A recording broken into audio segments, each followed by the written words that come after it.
How to turn photo into cartoon in Canva. Let's get started. Launch your Canva and head towards to a new page. Now at the left corner you're gonna find a different option. Navigate to the option of uploads. Click on the option of upload files. Then go ahead and select the picture that you want to convert into a cartoon. So I have selected this one picture. Click on open.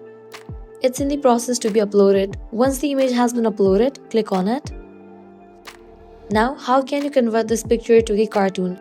At the left corner, you're gonna find a different option. Navigate to the option of apps. Now at the top, you're gonna see the search box. Over there, type in cartoonist and then search for it. After option appears, click on it. Click on the option of cartoonify. Now go ahead and click on the option of replace and cartoonify.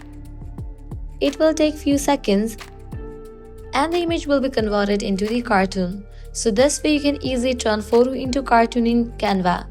By following the same steps, you can easily convert any picture into the cartoon. If this guide was helpful, do not forget to like, share and subscribe to our channel. Thanks for watching.